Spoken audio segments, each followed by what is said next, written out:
Are you sick of being on? Come for a walk with me. Last summer I took time off and I swore I would do nothing. And within 48 hours I had a project plan called Time Off. And I was delighted with myself, which was a red flag. For years, any break I got turned into a second job. Rooms painted, drawers decluttered, life admin attacked. A full making use of time extravaganza. Look at me, not wasting my life. But the actual feeling at the end of it was just never what I was after. Just more overwhelm. A house full of half-done jobs and a nervous system that never really got the day off. This time, I wanted to stop. But by early in the week, I could feel the pull again, you know? It always arrives like a sort of a polite suggestion. You could just do a small bit, Joan. You could get ahead, Joan. It never says, oh, go on there now and ruin your week. It's too well-mannered for that. I know the signs now. My mind starts laying out projects with little circles beside them. Paint outside, reorganise the messy room, fix a thing, become a better person by Thursday, which is a lot of pressure for a Thursday, I appreciate. And then my body joins in. I lean forward. You know that forward lean, like urgency, even when there's nothing actually wrong. I noticed it in the kitchen one morning. I was armed with a coffee mug and the kettle was just switching itself off. And I was already planning a task.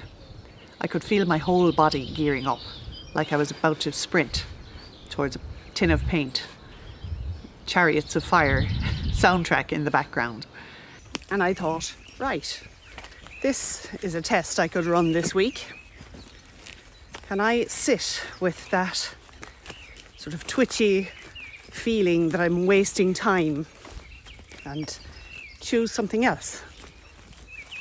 Rest always sounds lovely in theory, doesn't it? When you're at home and there's loads that could be done, it can feel kind of weirdly uncomfortable. The old voice comes in, you know, time is flying by. You're doing nothing.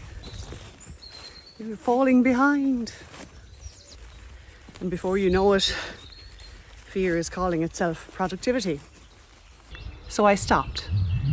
And instead of making a list, I asked myself a question. What would actually support me this week? And the answer was mortifyingly basic. Food, sleep, money. I wanted a spiritual breakthrough. I got a shopping list. But when I said it, I felt my shoulders drop. Because they were the exact things that had been stressing me for a while. So I made a rule. No useful projects until those three basics were handled. First, food. I went to the shop and stocked up on proper food. Vegetables, rolled oats, organic as much as possible. Things that didn't threaten future regret. I cooked for Mum and me. One evening I made a dinner for everyone. I had my pink Le Creuset casserole, a chopping board, hair up in a bun, towel over my shoulder, the whole domestic theatre of it.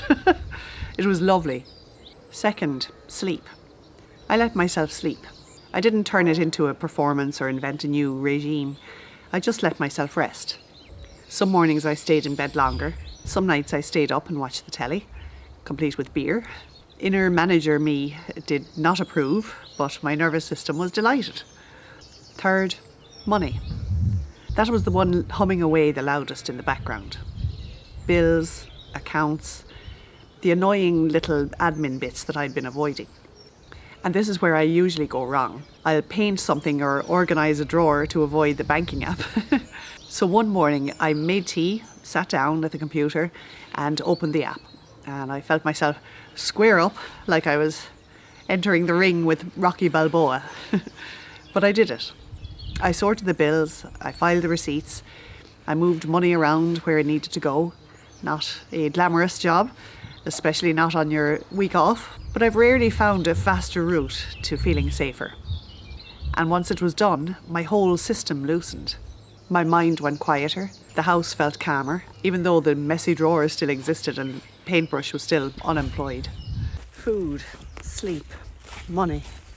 Once those were looked after, the forward lean softened on its own. I started sitting back in the chair normally again, breathing normally, chatting with Mum, and I could enjoy the week. A drive with some music on, a bit of shopping, and a lunch out. Small things that felt really good, especially because they weren't being sort of squeezed in as a reward for efficiency, you know? I didn't finish the painting. I didn't do a big, grand reset. And I came back feeling more like myself. So if you're on a day off and you can feel that forward lean starting, try this. Before you start another job, ask, what basic thing would make the next hour feel safer? A sandwich, a nap, paying that bill, opening the scary email, putting the paintbrush down and letting the paint tin sulk for another day. Just for the next hour, choose what actually supports you. I'm heading on back now, and the paint can wait. If you're not quite ready to get back at it yet, watch the next video. It's for the moments when your rest keeps getting stolen by one more useful thing.